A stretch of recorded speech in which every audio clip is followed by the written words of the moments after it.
This is the PlayStation 5.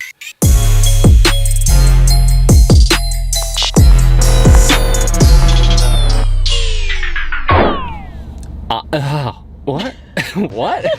I'm so tired. Oh my gosh. I was up till like 8 in the morning editing that video for Xbox, and now I'm here buying a PlayStation. Actually, the PlayStation's already in my house. It got delivered right before I left the house, and I haven't even opened it yet. And I realized I'm so dumb. I didn't get games again. Kim's here, by the way. You look very moisturized. You're saying I look slimy. All right, I'm going in. Okay, here we are inside definitely actually inside GameStop. I mean, I feel like we should just take these games. They're not looking. No, we can't just take the games, Kimberly. We have to pay for them. Look at him. He doesn't even know where he is right Kimberly, now. put them down. You can't do I'm that. doing it. Kimberly, come back. What are you Kimberly, gonna do? I'm where are going. you? No! Yeah. You can't. Yeah. Kimberly, that was so rude. What? I can't believe you did that. What did I do? All right, I'm really excited. I'm going home to play these. Oh, God. Oh God. I was trying to act like I was fumbling over the place, and I actually missed 2 steps. Look at what an exciting day we had ahead of us. First things first, I actually got 2 boxes from Target today. I ordered one from Target, and then Target told me it wasn't gonna be here on the day. So this one I'm giving away. You have to like the video, you have to subscribe. 3 games on, well, that one, well, no, it is. 3 exclusives on day 1. 3! Okay, well, let's, I'm very, very amped up for this. Even the box is so much bigger. That's what she said. Compare it to the Xbox box. Yeah.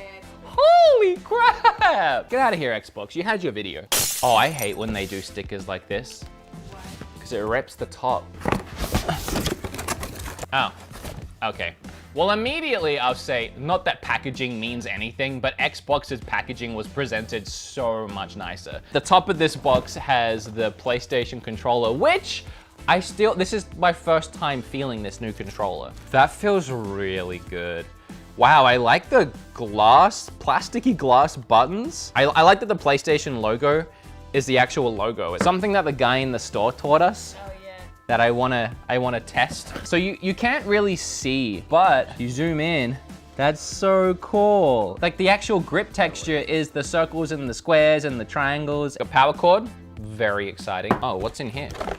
Why is this separate? Why do I gotta connect this myself? I realized I was buying a puzzle. All right, this is all I care about.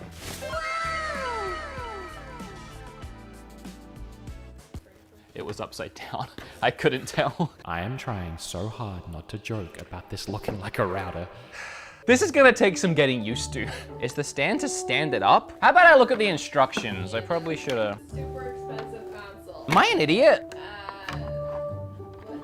For now, make sure the hook is in position as illustrated below before attaching the base to the console. I don't get it. Oh.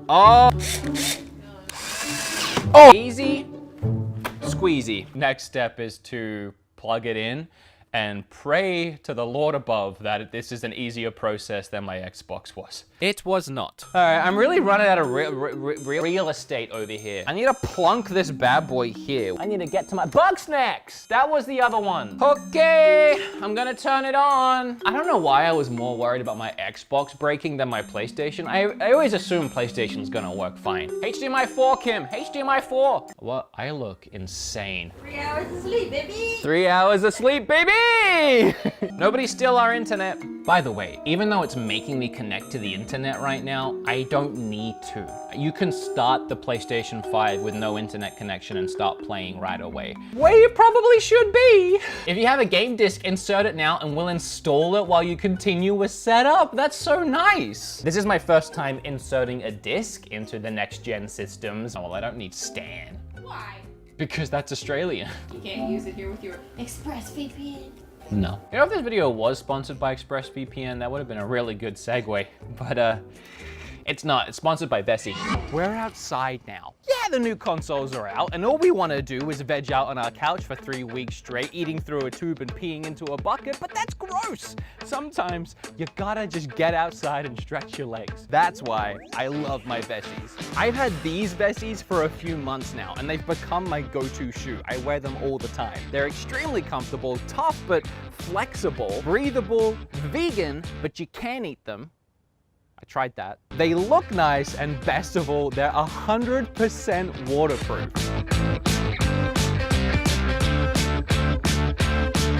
And I love this design. I got my own in brown. Can you see that? I don't know if I can stretch my leg high enough. Kim has her own pair, and the other day we went hiking into a pumpkin patch. I wore these bad boys the whole time, and my feet loved me for it. Sure, you know, I get my shoes a little dirty sometimes, but all you have to do is rinse them off with water, or you can toss them straight into the washing machine. They truly are an everyday sneaker, no matter where you're going. And right now, Vessi is having an early Black Friday sale. So all you gotta do is click the link below. And if you're a dumb bum, like me, and you missed that sale, you can still use my code BEATEMUPS later to get $25 off your order. I didn't cut my hand. Thank you, Vessi, for sponsoring. Searching for your PS4? Why? It's there. Why? It's here! It's here, buddy. It's right underneath you. I just want to throw out there that with Xbox, you could just sign into your profile on the Series X and all your save files and everything was right there ready to go. You know, we're not keeping score or anything. Can't recognize disc. Hold on a minute. It won't read the Spider-Man disc. So I tried putting it in the other way, which felt wrong. Now I'm trying Demon Souls to see if that works. Yeah, it's not reading this disc either. Okay, so my PlayStation doesn't read discs? This is not happening. Which way round do the discs go? Yeah, it's definitely that way. All right, well, I'll check back in once I figure this out, if I figure this out.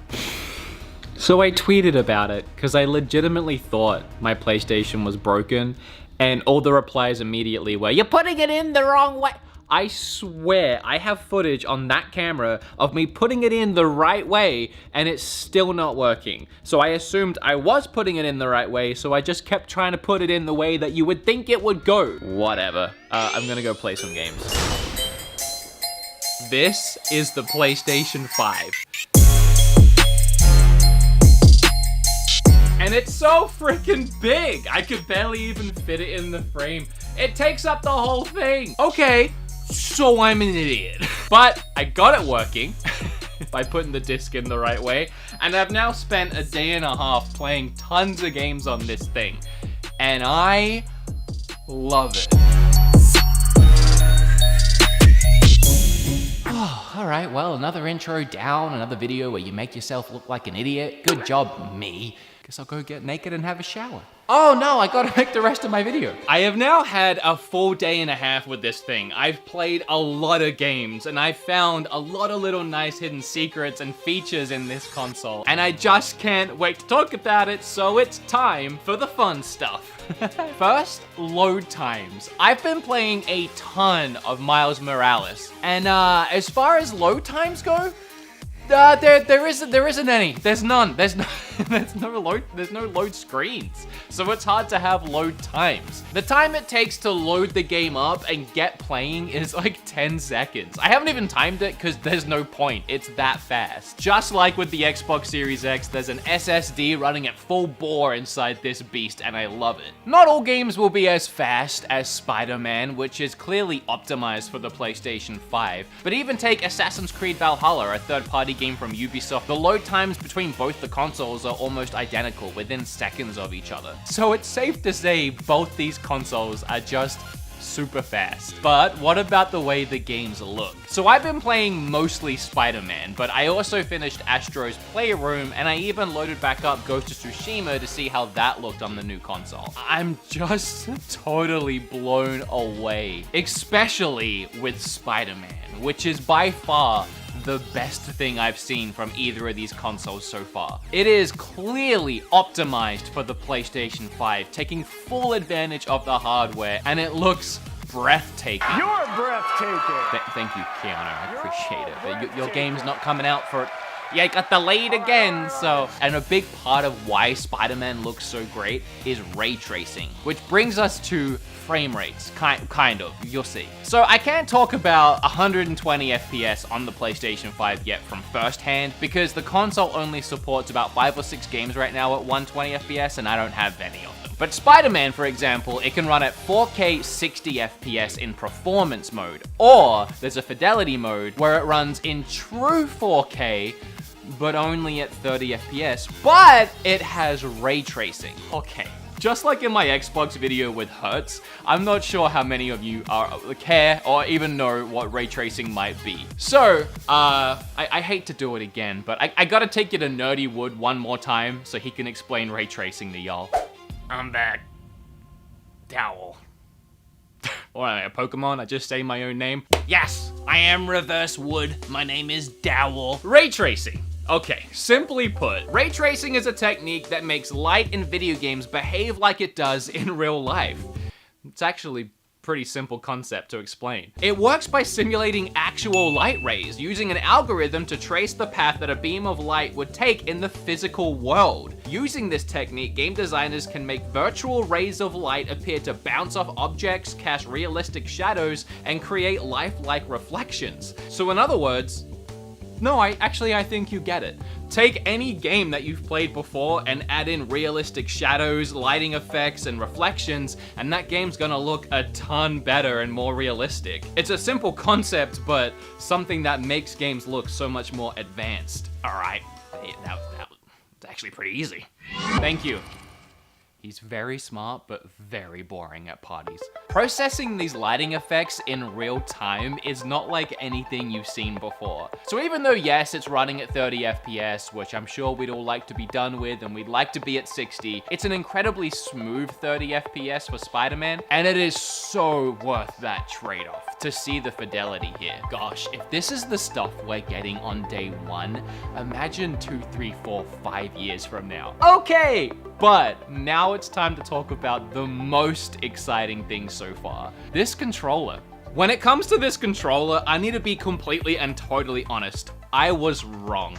I was so incredibly wrong. I didn't get up in a video and say the words, I think this looks dumb and I'm not excited for it, but that's honestly how I felt. To me, both the console and this controller looked like it was just trying too hard. And Sony kept going on about these adaptive triggers and the haptic feedback, and honestly, I just shrugged it all off, didn't really pay attention or didn't really care. I was freaking wrong, and I'm so happy about it. This controller is more than just a new controller. It's something completely different. To start with, it feels expensive. It's weighted, it feels really nice in the hands, everything about it screams quality. But let's talk about the actual features that make this thing so cool. To start, just like in the Joy-Cons for the Switch, it has a rumble feature akin to HD Rumble, where you can feel targeted vibrations in every single part of the controller. A great example for all of these new features can be found in Astro's Playroom, a game that was built to showcase what this console can do in every way, including what the controller can do. And the first example is it builds the controller out of pixels on the screen one by one. It stacks them up. You can feel the vibration move from the tip of the controller all the way up to the top, almost like you can feel it being built in your hands. Next, and by far the coolest thing, are these haptic triggers. What the heck?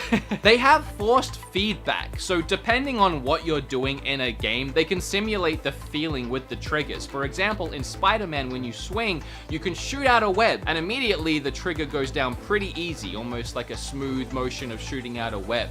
But as soon as it hits onto something, not only do you feel that stick, but it also becomes super tight, like the tension on the controller. It's almost like you're pulling down on a rope. It's really hard to explain, but awesome when you get to experience it. There's a microphone in the bottom, which is concerning. Is that always on? Is it listening to me? Is it gonna recommend me things on Amazon because I say, hey, I'm out of toilet paper? I don't know. But I was getting Zelda DS flashbacks having to blow into the microphone to get things to spin and move in Astro's Playground. And you also have a speaker on it, which highlights certain actions or movements within games, like when you're swinging in Spider-Man, it will come through the controller with a little whoop. But when all these elements come together in harmony, it really pulls you into the adventure. Again, I go back to Astro's Playground. There's a level where it's raining and you can feel the raindrops falling onto the controller, into your hand. Moments like pushing through a sandstorm where you can feel the vibration coming through the controller towards you. This controller screams the word innovation to me, and it excites me a lot because it reminds me so much of Nintendo. Every time Nintendo releases a console, they go out of their way to try and find some new innovative way to have you play and interact with their games. This controller was inspired by Nintendo. It's Sony's way of doing something different and getting players to experience their games in a new way. There is so many other little nice things about this console that I could talk about that it could be its own video of just PlayStation 5 extra features. Like when you press the home button, you can come down here and go to music, and you can play the tracks from certain songs that you have, like Bugsnax or the Spider-Man, or just play anything straight from Spotify. Also, I love that when you're scrolling along your games in the menu, it'll play music from each game. And then they've upgraded the capture feature, which I really like. You can hit the capture button, it immediately freezes the game. You can go save recent gameplay, save full video, so you can save the entire time you've been playing so far, or you can go the last 15 seconds, 30 seconds, 5 minutes. Obviously you have take screenshot, but you also have start new recording. If you wanted to just start recording your gameplay without having to record what you've done, you can just start recording from now. Okay, let's talk about games. Because we can. PlayStation had a heck of a lineup for day one. We've obviously talked about this exclusive game, Spider-Man Miles Morales, but there was also Demon's Souls and Godfall. Even the Sackboy Adventures whatever, which my GameStop didn't have and I had to order on Amazon and it's still not here. But that's 4 physical exclusive games launching on day one, and very different games as well to appeal to a wide range of gamers. But on top of that, we also had The Pathless releasing digitally day one, and Bugsnax also releasing on the PlayStation 4 and PlayStation 5 on November 12th. But here's another big thing. Unlike with Xbox, which not only didn't get any launch day games, but we don't really even know when games are coming for the system, on PlayStation 5, we already know about a handful of exclusive games coming to the system in the near future. Quickly, Temtem, a Pokemon-like MMO that we took a look at on my channel recently, is getting an early access release on December 8th, and then going into next year, we have Deathloop, Origami 2, Ghostwire Tokyo, the God of War sequel, which will hopefully come next year, they said it will, and Horizon Forbidden West. So there's a ton of reason to buy a PlayStation 5 right now on day one, and there's even more reason when you look forward to next year. And on top of all of that, you also have PlayStation's new subscription service, which is akin to Game Pass, where you have a selection of games that you can play for, well, not for free, but for really cheap. And these games aren't no B-grade games, by the way. These are the heavy blockbuster PlayStation titles, 40 incredible games that you can play right now, on top of course, backwards compatibility. So whether you're looking for a brand new experience or to relive an old one, there's a ton to play day one on PlayStation 5. I have to tell you, every second I've had this console turned on and I've been playing it, I've had this smile on my face. Whether it's a full-bore smile and laughing at how much fun I'm having, or even just a smirk at the little features I'm finding. I've just had so much fun and so much pure joy from this console that I've never really gotten that level of excitement from a home console before. This is a feeling that I typically get from Nintendo systems. It's really a shame they're so hard to find because, oh my gosh, if it's not the perfect Christmas present.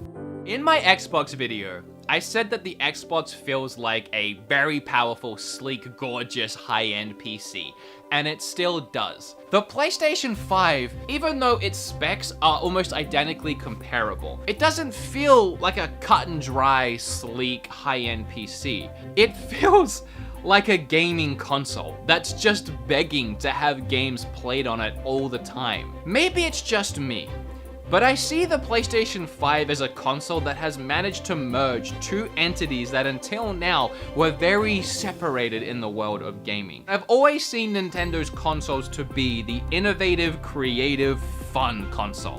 What weird, wacky things are we doing over here with Nintendo when it's not necessarily about how powerful the console is? That doesn't matter. But then with the Xbox and PlayStation, all it's ever been about really is power.